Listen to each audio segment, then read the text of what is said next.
I'm quite excited today, and the reason is we're about to start going through the book of Mark in Church from Scratch. We're calling it Follow Jesus in the Gospel of Mark, and I think it's a great book, and it's great for lots of reasons, but here are a few just to whet your appetite. It's short, it's fast-paced, it's breathless. You open the book and you start reading and bang, the story's off. It's not just short, it's also really relevant. It's relevant to a church like Church from Scratch, little groups dotted around the area, tucked away, and this book was written for the early church. Not big church services, but little groups dotted around in the Roman Empire, often people up against it, but living out their faith, following Jesus. And that just makes it really, really helpful and challenging as well. But also, it's close.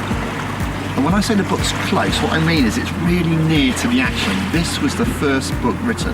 Yeah, people come up with all sorts of rubbish about it being written by a particular character, John Mark, but who knows who it was written by. But what we do know is it's written really, really close to the time of Jesus. So it's like full of live fire action. So that's what we're going to be reading, and it sounds really exciting. And you get to the beginning, and just let me read this. The very opening verse. This is the good news about Jesus, the Messiah, the Christ. That's like the chosen one, the one people have been waiting for, or lots of people have been waiting for. Having a tough time under the Romans, and they wanted up and out. And they knew that this person was coming who would hopefully give them that. But there's a problem with the book. When you read it, it seems to be a bit of a bag of bits. How do you make sense of this apparent bag of bits? Think of it like this. The whole book is about who is Jesus. And you read the first, 6, 8 chapters, and it's about Jesus. And not surprisingly, God, Father God, seems to get it. At his baptism at the very start, this is my son. Yeah, this is the Messiah, the chosen one. And then Jesus starts doing stuff, and he heals people, and he says stuff, and he does stuff. And he's building a bigger and bigger crowd as you get through, first in Galilee and then a bit wider. But when he does things, something good happens, like a healing, he says, shh, don't tell anyone. And we can talk about why he might say that when we get together in the church groups. But it's onwards and upwards, and everyone's going, yes, this is good, oh yeah, this is the sort of Messiah we want. But then it gets to the middle of the book, chapter 8. Jesus takes the disciples aside, he goes, feedback, how's it all going? Who do people say I am? The disciples have a little chat, I imagine, and say, some say you're John the Baptist, oh yeah, Elijah, prophets. And he says, Jesus, yeah, okay, but you, who do you say I am? And Peter, one of the disciples, tends to be a bit of a step forward sort of guy, he says, quite confident by now, you're the Messiah. Yeah. That's what it's all about. That's what the book's about. But then Jesus goes on to lay down what a God Messiah looks like. He talks about suffering and death. He talks about being humble and childlike. You get these childlike stories. And Peter doesn't like the programme.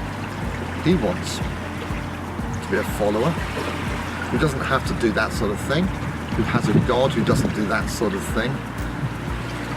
And Jesus has to say, Peter, get behind me, Satan.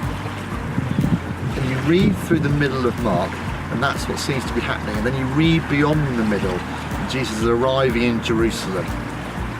And the Messiah figure, what it really means to be a follower, that's what it looks like. And as we go through this in Church from Scratch in the autumn, hopefully we'll get to see what God's really like. Not church as in comfy and celebration and onwards and upwards and bigger and better. But not all those things are necessarily wrong, but it also involves counting the cost and taking some tough choices and tough decisions to live a real life following Jesus. So the plan is this, starting beginning of September, in our Church from Scratch groups for 8 weeks. We've got small group resources written in-house. Thank you very much to the team of 7 authors in the church who created these resources to help us go through Mark and dive deep into all the different stories. Alongside that, we've got a reading challenge where you can get a copy of the reading challenge in the groups. You can read through Mark and discuss it with each other. And one more thing, a bit of a highlight, November the 10th, we're bringing in a friend of ours called Howard Jones, who does an awesome monologue of Mark, dramatic telling of the whole story of Mark.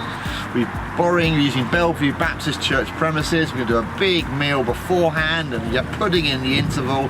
You can be inspired to hear his amazing portrayal of Mark. churchfromscratch.org/Mark.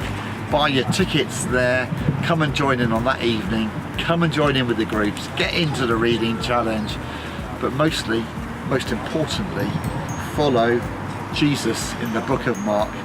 Yeah, have your life changed.